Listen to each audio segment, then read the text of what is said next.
So this week we looked into the fastest growing role in Hollywood now, which is surprisingly intimacy coordinators on sets. Think of all your favorite steamy scenes from recent years, like Bridgerton or Normal People, Euphoria, Red, White, and Royal Blue, even West Side Story. Like, they all used intimacy coordinators. And basically their role is to be advocates for actors when it comes to nudity and sexual scenes. And surprisingly, they really started cropping up after the Me Too movement in 2017, which is more recent than I would have thought.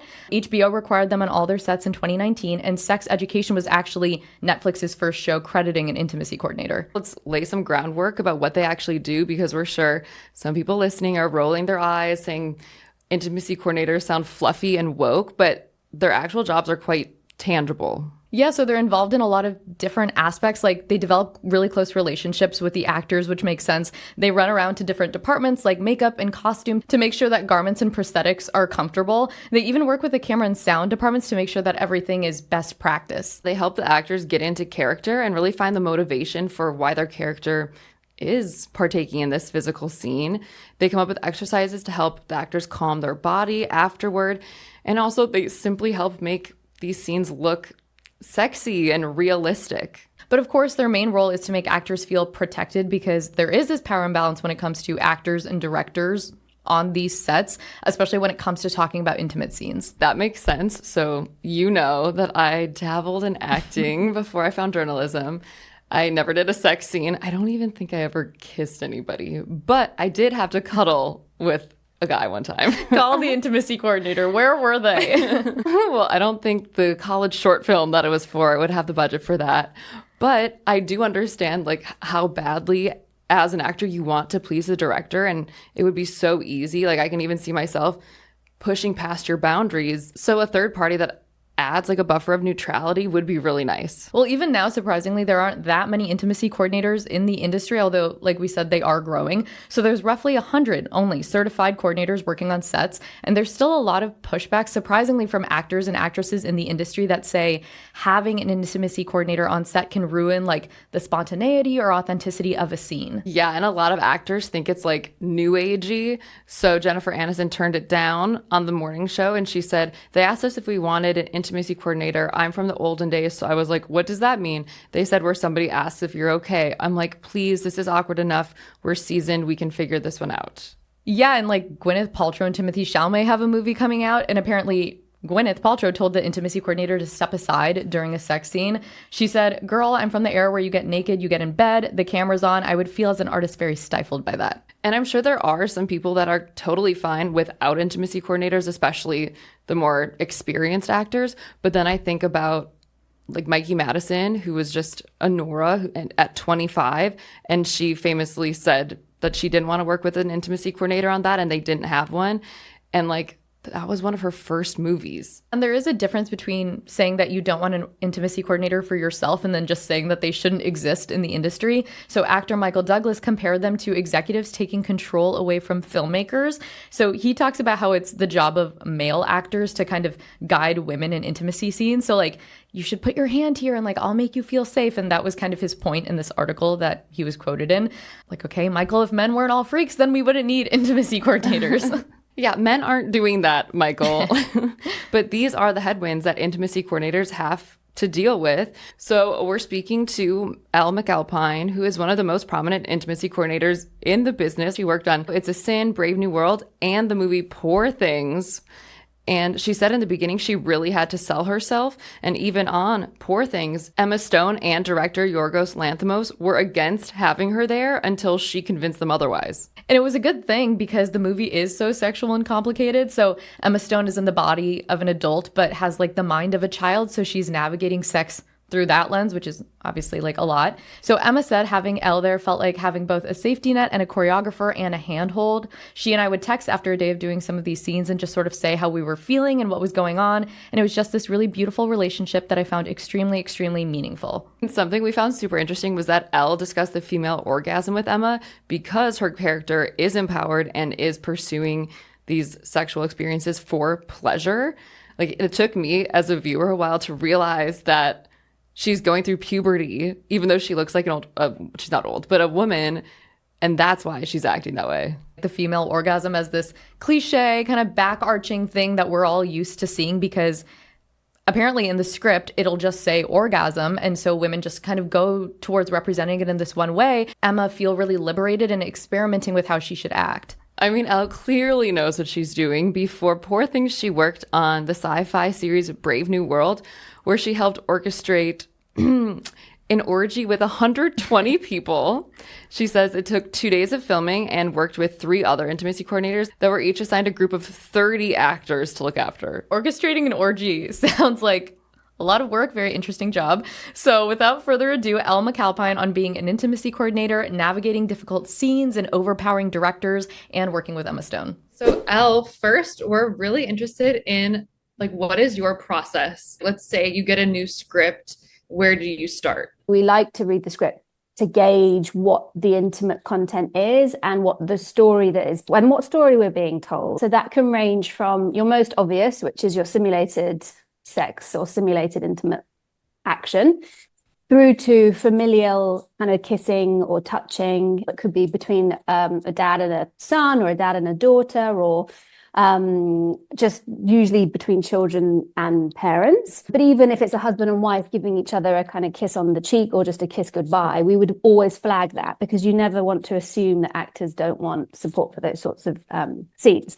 Kissing's an interesting one because it's not simulated. You actually have to do it. We'll usually have a conversation with the producing team. So we have a sort of 3-tier process, which is usually quite unanimous, I think, across most intimacy coordinators. The prep usually tends to be conversations with cast, conversations with producers, conversations with directors, conversations with your makeup team, your costume team, your location team, so that we know where we're kind of shooting these scenes, on the side of a mine or in a cave. Writers tend to shy away from actually exploring on the page what the intimate action is. So you'll just see they have sex, or they have passionate sex, or they make love, or they fuck. And so you're like, okay, great. Now, what kind are we doing?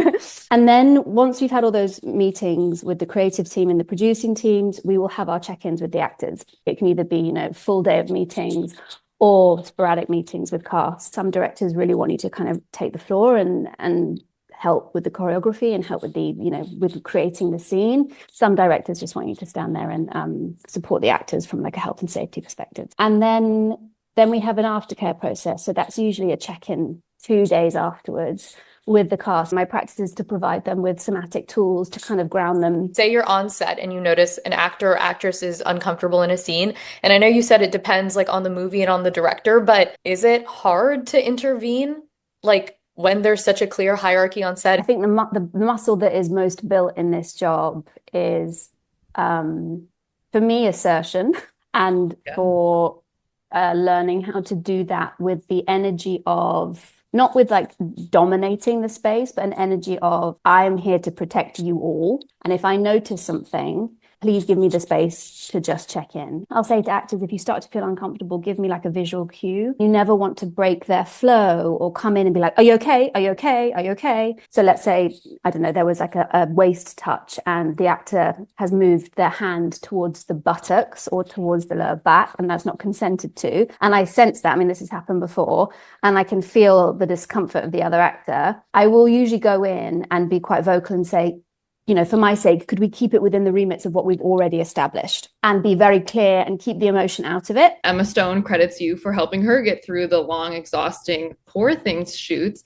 And she has this quote. She says, even when you know none of this is real, there's no real sex happening, you sometimes underestimate what your body is going through separately. And so for those of us who've never simulated anything like this, like what is happening to the body? Obviously, within sex scenes, you are choreographing it and you're simulating it, so it's not real. But there's always going to be an element of emotion that comes up because your body is going through something. But what I've found and what I've noticed is that there is a slight stoicism and let's get on with it and let's just get through this.